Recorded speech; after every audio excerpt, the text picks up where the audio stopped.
Hello नमस्कार दोस्तों, कैसे आप सभी। उम्मीद है स्वस्थ और मस्त होंगे। और दोस्तों, आपने दिल्ली पुलिस 2025 में अपनी 8 सीट पट्टी करने का मन बना लिया होगा और उसी ढंग से आप अपनी तैयारी में लग गए होंगे। तो दोस्तों, आज हम देखने वाले हैं जो RW ऐप पर दिल्ली पुलिस का 9 फरवरी को मॉक टेस्ट आया था, उसमें जो मैथ था उसका सॉल्यूशन देखने वाले हैं, ताकि अगर आपसे कोई क्वेश्चन नहीं बनाए तो आप उसे देख सकें। और दोस्तों, वीडियो बहुत अच्छी लगे तो प्लीज़ चैनल को सब्सक्राइब कर लें, वीडियो को ज़्यादा से ज़्यादा शेयर कर दें। दोस्तों, वीडियो को अंत तक जरूर देखना, आपको एक एक सवाल बहुत अच्छे से समझ में आने वाला है। ठीक है दोस्तों, तो चलिए दोस्तों करते स्टार्ट। पहला क्वेश्चन है दोस्तों, पहला क्वेश्चन है कि 631 गुना 632 गुना 633 को 5 से विभाजित करने पर शेषफल क्या होगा। तो दोस्तों, जब ऐसा क्या है कि इस संख्या को 5 से विभाजित करने पर शेषफल क्या होगा, तो आप हर किसी संख्या में 5 से भाग दो। इसमें भी 5 से, इसमें भी 5 से और इसमें भी 5 से। जब हम इसमें 5 से भाग देंगे तो इसमें दोस्तों एक शेष बचेगा। इसमें हमें जो शेष बचता है दोस्तों वो लिखना होगा। जब इससे हम इसे भाग देके देखेंगे आप, तो एक शेष बचेगा दोस्तों। ठीक है, तो जो शेष बचता है हम उसको यहाँ पे लिख लेते हैं दूसरे। अब गुना, क्यों गुना में है ये संख्या, अब यहाँ पे भाग देंगे तो दोस्तों यहाँ पे 2 शेष बचेगा। हमें शेष को लिखना है, याद रखना कि हमें यहाँ पे शेष को लिखना होता है। ठीक है दोस्तों, अब जब इससे इससे इसे में भाग देंगे तो 3 शेष बचेगा दोस्तों। अब भाग दे देखना दोस्तों, ऐसे ही हो रहा है, इसमें 1 शेष बचेगा, इसमें 2, इसमें 3। ठीक है, अब जो शेष बचा है दोस्तों, अब इसकी गुना कर लो। 3 दूनी 6, 6 एकम 6। अब ये जो गुना कर रहा है इसमें फिर 5 से भाग दो। अब इसमें 5 से भाग देंगे तो कितना शेष बचेगा, 1। तो इसका मतलब जब हम इस संख्या को 5 से भाग देंगे तो शेषफल कितना आएगा, 1। तो 1 इस क्वेश्चन का बहुत अच्छा आंसर हो जाएगा। ठीक है दोस्तों, अगर दोस्तों ये 5 से कम बचता है, यानी ये 5 से कम बचता है, यानी ये 6 की जगह 4 आता है यहाँ पे, तो फिर 4 भी आंसर हो जाता है, क्योंकि 4 में भाग नहीं जाता। ठीक है, लेकिन अब यहाँ पे 6 आया है तो 5 से भाग देंगे तो 1 शेष बच जाएगा, तो 1 इसका आंसर हो जाएगा। ठीक है दोस्तों, अब देखते हैं दोस्तों नेक्स्ट क्वेश्चन, क्वेश्चन नंबर 2। दोस्तों, ये सरलीकरण का क्वेश्चन है, इसमें गुना भाग करना, इसमें और कुछ नहीं है, ये सब आप कर लेंगे अपने खुद से कर लेना भाई। थोड़ा लेंथी तो है ये, बाकी कुछ नहीं है, सरलीकरण का आप अच्छे से खुद से कर सकते हैं। ठीक है दोस्तों, अब हम देखने वाले हैं क्वेश्चन नंबर 3। दोस्तों, क्वेश्चन नंबर 3 में क्या है कि 75 अंकों का औसत 45 है। 75 अंकों का औसत है 45। ठीक है, तो इनकी गुना करेंगे हम, इनकी गुना करके योग आ जाएगा दोस्तों। ठीक है, तो कितना आएगा, 75 जब 45 में गुना करेंगे तो 5 में 25 का 5, 2 हासिल, 5 सत्ते 35, 2 37 गुना 4 पंजे 20 से 0, 2 हासिल, 4 सत्ते 28, अब ये 2 30। ठीक है दोस्तों, 5 7 3 3। तो दोस्तों, जब 75 अंकों का औसत 45 है तो इनका योग आ जाएगा 3375। ठीक है दोस्तों, अब उसने पहले 50 अंकों का औसत 42 है। जो पहले 50 अंक हैं उनका औसत 42 है, यानी कि 8 0 0, 5 दूनी 10 की 0 हासिल है, 5 4 20 है 21। यानी जो पहली 20 संख्याएं हैं उनका योग 2100 है। उसने कहा अगली 26 अंकों का जो औसत है वो 52 है, तो इसमें 52 का योग। भाई ये 50 संख्याओं का योग निकाल दिया, अब 26 संख्याओं का योग निकाल देंगे तो 2 छिक्की 2 हासिल, 2 दिन 4 5, 5 36 से 0, 3 हाथ 5 दूनी 10 और 3 13, तो 2 5 3 1। तो दोस्तों, अब हम इसको और इसको जोड़ लेंगे, 1352 इसमें जोड़ देंगे तो 2 5 3 और 4 और 3। अब दोस्तों टोटल 50 और 26 कितनी संख्याएं होगी, 76, जबकि हमारे पास टोटल संख्याएं हैं 75। तो इसका मतलब क्या है कि ये जो 50वीं संख्या है ये 2 बार जुड़ चुकी है, ये 50वीं संख्या 2 बार जुड़ चुकी है। यहाँ पे 75 संख्याओं का योग कितना है, 3375, और यहाँ पर 76 संख्याओं का औसत है, वो योग है 3452। तो इसमें से जब इसको घटा देंगे तो 50वीं संख्या निकल के आ जाएगी। ठीक है दोस्तों, तो इसमें से इसको घटाएंगे 3375 को, तो कितना आएगा दोस्तों, 12 में से 5 रहे तो 7, इनके 4 7, तो इसमें जो है दोस्तों 77 आ जाएगी, यानी कि 50वीं जो संख्या है वो 77 होगी। ठीक है दोस्तों, उसने पूछा कि 50वीं संख्या कौन सी, तो 50वीं संख्या 77 होगी। ठीक है दोस्तों, उम्मीद है दोस्तों क्वेश्चन आपको बहुत अच्छे से समझ में आया होगा। ठीक है, अब नेक्स्ट क्वेश्चन है दोस्तों क्वेश्चन नंबर 4। इसमें क्या है कि दोस्तों 2p बराबर 3q बराबर 4r बराबर 5s ये दिया है। तो अब इसने पूछा है p q r और s का अनुपात पूछा है दोस्तों इसने। ठीक है दोस्तों, तो दोस्तों जब हमें ऐसे दे रखा हो ना कि 2p बराबर, तो इनका अनुपात हम ऐसे निकाल लेते हैं 5 4 3 और 2 का लैसा ले लो। इनका क्या आएगा, इनका आ जाएगा दोस्तों 60। इनका जो लैसा आएगा वो 60 आएगा, तो इन सब में 60 से भाग दे दो। 60 यहाँ भी 60, यहाँ भी 60 से और यहाँ भी 60 से। तो जब इसे 60 से काट 2 से 60 को काटेंगे तो 30, 3 से काटेंगे 20, 4 से काटेंगे 15 और 5 से काटेंगे 12। तो जब दोस्तों इसमें किसी संख्या के नीचे जो दे रखा होता है वो इसका अनुपात होता है, यानी कि पी का अनुपात है 30, क्यू का है 20, आर का अनुपात है 15 और एस का है 12 दोस्तों। तो इसका अनुपात ये आ जाएगा 30 20 15 12, इसका सही जवाब हो जाएगा दोस्तों। ठीक है, बहुत सिंपल क्वेश्चन था दोस्तों, आप सभी ने कर लिया होगा बहुत अच्छे से। नेक्स्ट क्वेश्चन है दोस्तों क्वेश्चन नंबर 5। इसमें क्या है कि दोस्तों ए बी का 150% है, ए जो है वो बी का 150% है दोस्तों। ठीक है, और उसने आगे कहा है बी सी का 40% है, तो ए प्लस बी प्लस सी बराबर 20। अभी पहले दोस्तों इसको सॉल्व करते हैं, इसका अनुपात निकाल लेंगे। 0 0 5 या 15, 5 2 10, 0 2 3 4, 2 5 10। तो दोस्तों ये 2 इधर आएगा तो 2a बराबर 3b, यहाँ पे 5 आएगा, 5 इधर आएगा 5b बराबर 2c।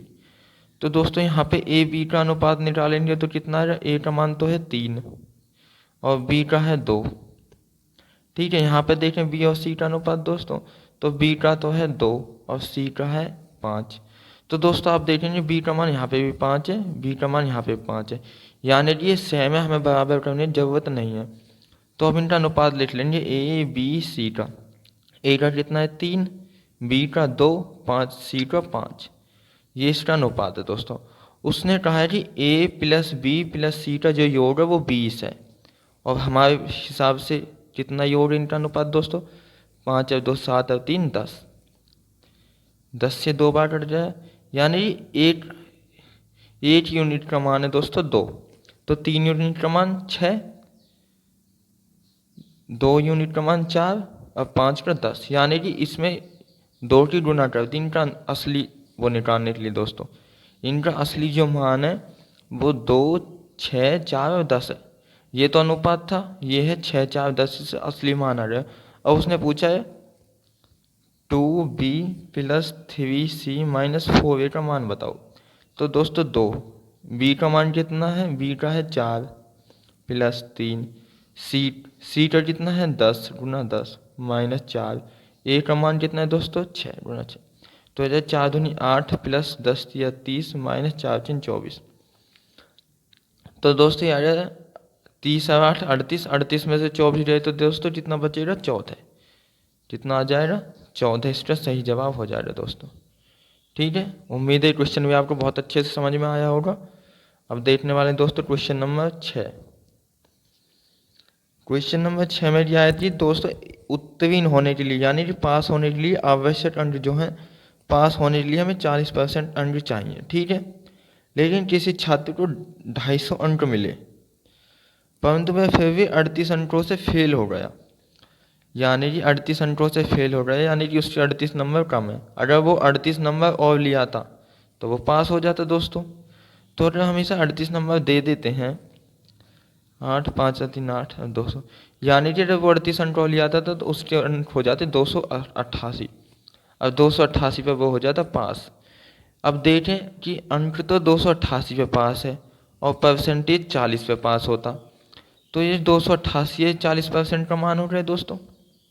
ठीक है, 40% का मान है, तो अब हमें 8% का मान निकालने के लिए 288/40। अब दोस्तों उसने पूछा अधिकतम अंक कितने, यानी कि हमें 100% की वैल्यू निकालनी है, तो इसमें 100 की गुना कर देंगे। ठीक है, ये जीरो से जीरो कट जाएगा, उससे 4 सत्ते 28 और 4 दूनी 8। ठीक है, अब 72 की गुना 10 में करनी है, तो दोस्तों आ जाएगा 720, यानी कि उस जो अधिकतम नंबर थे वो थे 720। ठीक है दोस्तों, तो दोस्तों नेक्स्ट क्वेश्चन है क्वेश्चन नंबर 7। क्वेश्चन नंबर 7 में क्या है दोस्तों कि यदि किसी वस्तु पर दी गई छूट 40% है तो विक्रय मूल्य और अंकित मूल्य का अनुपात क्या होगा। तो दोस्तों मान लिया हमने किसी वस्तु पर जो अंकित मूल्य है, अंकित मूल्य जो है हमने मान लिया उसका 100 है। अगर उस पर 40% की छूट दी जाएगी दोस्तों, तो उसे बेचा कितने में जाएगा, विक्रय मूल्य कितना हो जाएगा भाई 60 हो जाएगा। जब 400 रुपये पर 40 की छूट देंगे तो 60 में बेच देंगे। उसने यही पूछा है कि विक्रय मूल्य और अंकित मूल्य का अनुपात क्या है, तो विक्रय मूल्य 60 अनुपात अंकित मूल्य 100। तो जीरो से जीरो कट जाए दोस्तों, 2 से 3 बार, 2 से 5 बार, तो 3 इसका सही जवाब हो जाएगा दोस्तों। ठीक है, तो अंकित मूल्य विक्रय मूल्य और अंकित मूल्य का अनुपात क्या हो जाएगा 3:5। ठीक है दोस्तों, उसने यही पूछा थी विक्रय मूल्य और अंकित मूल्य का अनुपात क्या होगा। ठीक है, उम्मीद है दोस्तों सारे क्वेश्चन आपको बहुत अच्छे से समझ में आ रहे होंगे। तो दोस्तों अगर वीडियो अच्छी लग रही हो तो प्लीज़ चैनल को सब्सक्राइब जरूर कर लें और वीडियो को लाइक कर दें। नेक्स्ट क्वेश्चन है दोस्तों क्वेश्चन नंबर 8। इसमें किसी राशि पर 20% वार्षिक दर से 2 वर्ष के चक्रवृद्धि ब्याज और साधारण ब्याज अंतर 200 रुपये है, तो राशि क्या है। तो दोस्तों जब 2 वर्ष के चक्रवृद्धि ब्याज और साधारण ब्याज ऑप्शन आता है तो उसका सूत्र होता है कि 2 वर्ष का, देखो डी, ये तो है डी, यानी कि चक्रवृद्धि ब्याज और साधारण ब्याज का अंतर बराबर पी यानी कि मूलधन गुना आर यानी कि दर जो दे रखी है उसका स्क्वायर बटे 2 बार नीचे 100। ये इसका सूत्र है दोस्तों। जब भी ऐसा क्वेश्चन आएगा कि 2 वर्ष का 2 साल का चक्रवृद्धि ब्याज और साधारण ब्याज का अंतर ये है, तो ये वाले सूत्र लगाने आपको। तो कितना अंतर दिया है 200 बराबर पी यानी कि मूलधन हमसे पूछा तो पी गुना दर कितनी दी है दोस्तों 20 दे रखी है, तो 20 गुना 20 क्योंकि यहाँ पे स्क्वायर है। ठीक है, बटे 2 बार 100। तो दोस्तों 20 से कट जाएगा 5 बार, 20 से कट जाएगा 5 बार। ठीक है, तो अब जब ये 5 पूरे 25, 25 की गुना इधर हो रही तो हो जाएगा 25 दूनी 50 यानी कि 5000। तो पी का जो मान है दोस्तों वो 5000 आ जाएगा। और उसने यही पूछा कि राशि कितनी है, तो राशि दोस्तों 5000 हो जाएगी। ठीक है, क्वेश्चन आपको अच्छे से समझ में आया होगा। नेक्स्ट क्वेश्चन है दोस्तों क्वेश्चन नंबर 9। इसमें कि ए बी सी किसी काम को 9 दिनों में पूरा कर सकते हैं। ए बी और सी किसी काम को 9 दिनों में कर सकते हैं। सी अकेला इस काम को 36 दिन में कर सकता है दोस्तों।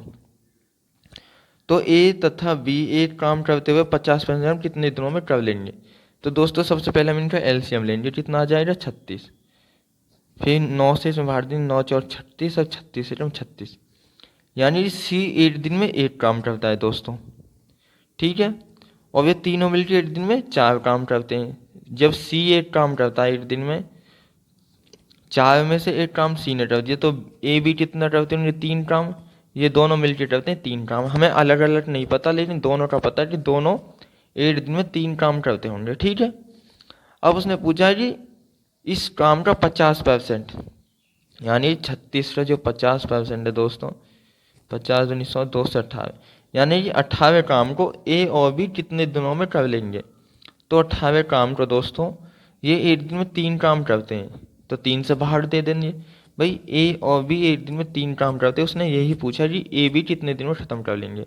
तो ए बी एक दिन में 3 काम करते हैं, तो 3 से बाहर देंगे, 3 6 18 यानी कि ए और बी इसको 6 दिन में समाप्त कर देंगे इस पूरे काम को। ठीक है दोस्तों, नेक्स्ट क्वेश्चन है दोस्तों क्वेश्चन नंबर 10। दोस्तों चैनल को सब्सक्राइब जरूर कर लेना, ऐसे ही आगे अच्छी अच्छी वीडियो देखने के लिए। ठीक है दोस्तों, अब दोस्तों क्वेश्चन नंबर 10 है कि एक कार पहले 180 किलोमीटर की दूरी 20 किलोमीटर प्रति चाल से तय करती है, अगले 210 किलोमीटर की दूरी 35 किलोमीटर की चाल से तय करती है।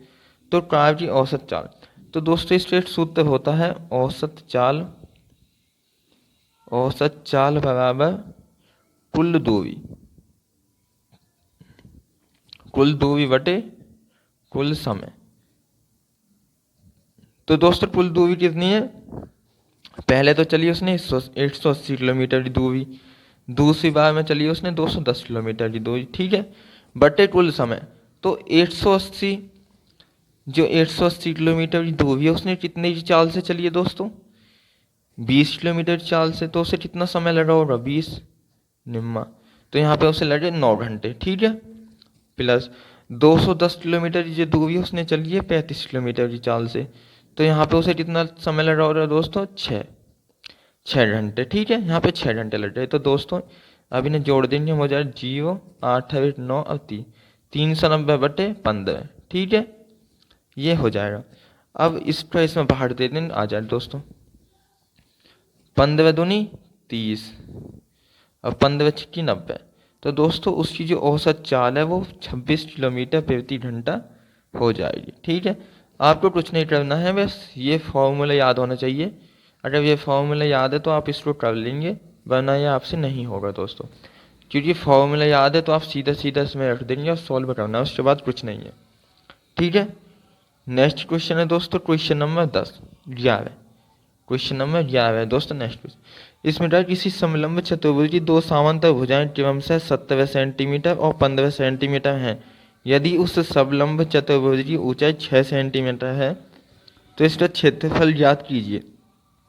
तो दोस्तों समलंब के जो इसका क्षेत्रफल का सूत्र है दोस्तों वो है 1/2 गुना समांतर भुजाओं का योग, ठीक है। समांतर भुजाएं कौन कौन से दोस्तों, जैसे 17 है प्लस 15, इन दोनों का योग गुना जो उनके बीच की दूरी है, जिनकी ऊंचाई कितनी है, 6 सेंटीमीटर। तो यही इसका आंसर हो जाएगा दोस्तों, ठीक है। 2 से कट जाएगा 3 बार, 17 और 15 कितने होते हैं दोस्तों, 7 5 12 2 हल 3 32 गुना 3, तो इधर दोस्तों 3 2 6 और 3 3 9। तो दोस्तों ये जो निकल के आया है हमारा वो सेंटीमीटर में आया है, ठीक है, ये सेंटीमीटर में निकल के आया, सेंटीमीटर स्क्वायर, ठीक है। लेकिन उसने हमसे पूछा है मीटर स्क्वायर में, तो दोस्तों 1 मीटर में 100 सेंटीमीटर होते हैं। तो हम इसमें अब भाई यहाँ पे सेंटीमीटर स्क्वायर है तो हमें यहाँ पे 200 से बाहर देना पड़ेगा, 200 से बाहर देंगे तो ये आ जाएगा 0.1296, 0.0096। कि दोस्तों जब नीचे 4 गुना है तो पॉइंट यहाँ से खिसक कर इधर आ जाएगा, 4 पॉइंट इधर आ जाएगा, तो ये हो जाए 0.0096 मीटर स्क्वायर, ठीक है। दोस्तों उसने मीटर में क्वेश्चन पूछा, इस वजह से हमने 100 से बाहर दिया, वरना यही आंसर हो जाता था, उसने सेंटीमीटर में दिया होता तो, ठीक है। नेक्स्ट क्वेश्चन है दोस्तों, नेक्स्ट क्वेश्चन देखेंगे।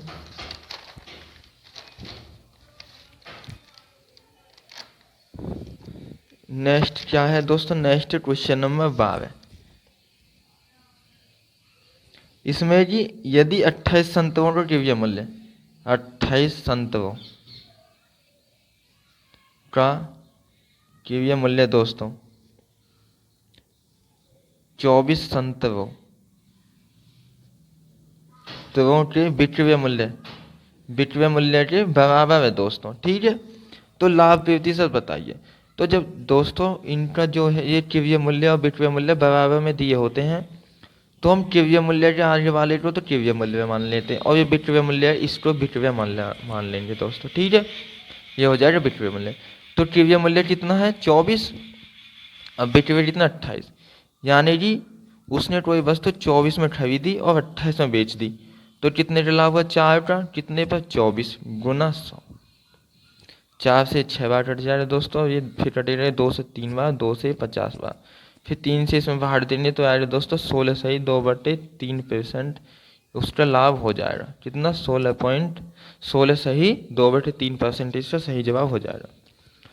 नेक्स्ट क्वेश्चन है दोस्तों क्वेश्चन नंबर 13। क्वेश्चन नंबर 13 में है